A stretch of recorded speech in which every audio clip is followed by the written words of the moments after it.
today I'm going to talk about spirit conjurers. So the question that was sent to me was, I began spirit keeping last year when I stumbled upon a conjurer, and this was new. I didn't realize people were out there publicly doing this or selling this service. So this question I found to be really interesting.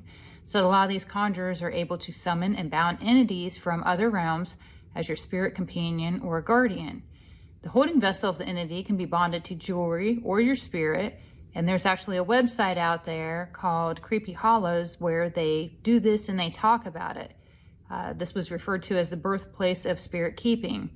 So this person went on, they said they wanted to know my perspective if these summoned spirits like vampires, fairies, and angels are actually real spirits. Is this dangerous? So before I get on to the reading itself, please go in and hit the like button. That's all I ask. If you could please do that before I continue on, or as I continue on, it would really help me out. So down to the reading itself. When I tuned into this and I was thinking about these conjurers and what's going on, I found myself guarding myself. I wanted to protect against it, and I felt myself put up a wall as I even approached this topic. And to be honest, I even hesitated telling the website of what they consider the home of this practice, but at the same time, I believe that everyone has the right to take in all information, see how it feels within them. Does this feel like a good thing to do? Does it feel like maybe they're curious, but have a certain line in the sand that they don't want to cross, so to speak? Regardless, I gave you the information. You can do with it what you choose. I just say this is not a game, and do your research. Take this very seriously.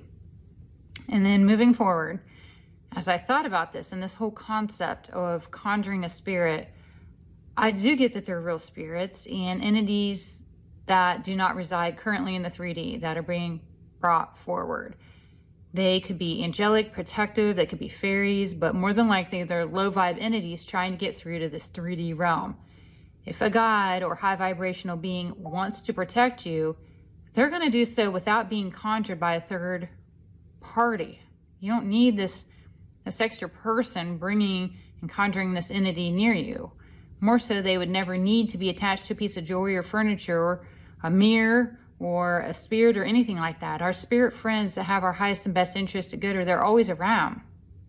And the thought of asking for help and guidance with positive intent is going to bring them near you.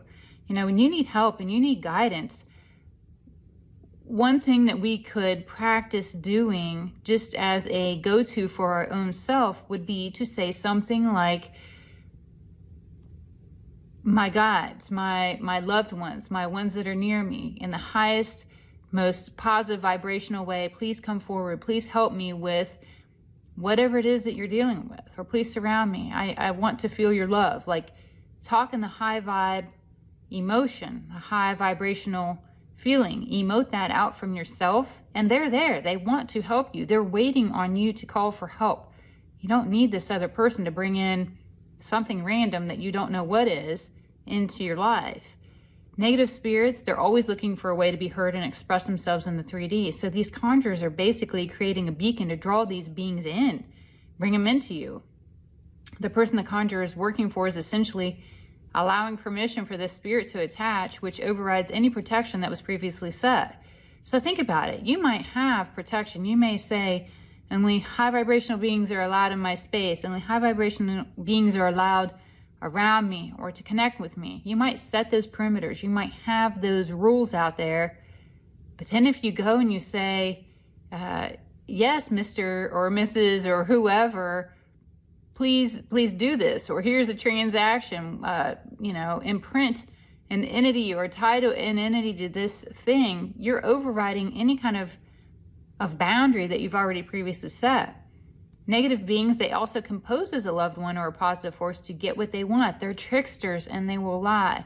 That is not to say that these conjurers can't bring through an angelic being or something of a high vibrational energy, but more than likely, as soon as that beacon is set and they start bringing forth something, anything and everything is going to rush them. Conjuring, for me, when I tuned into this, felt like a form of black magic to get these entities here on our earth. I just had this very low vibe emotion tied to this entire practice. It would take a very highly trained and a very trusted and confident person to go through this process with a positive, high vibrational result. And even then, as I said above, you know, set protections such as saying to yourself, only high vibrational beings are allowed in my presence, and use your own mental intent, asking for beings that support the highest and best good to guide and protect you. Using an external person to tie these entities to anything feels like a gamble that most likely isn't going to be worth taking. Not always. I never talk in the absolute, because there could be a really positive result from this, but more than likely it feels to be negative.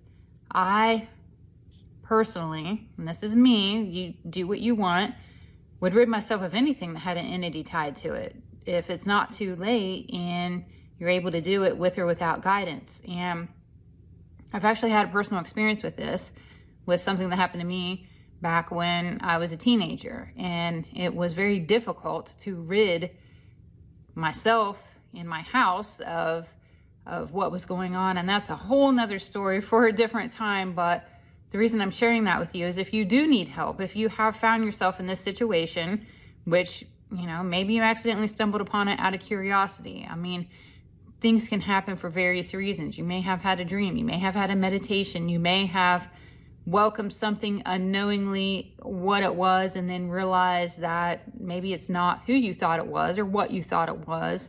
Regardless, if you do need help, please reach out to me. I do have experience with this, and I can maybe give some guidance and give you ideas how to detach from it without going through a very costly and lengthy process. So I will leave you with that. So again, thank you so much for listening to this. I really appreciate it. Don't forget to like my stuff. As I said earlier, subscribe to my channel, share my work. It really does help me out. Again, I'm Lynn, and seek me out on my blog, psychicfocus.blogspot.com. Take care. Bye.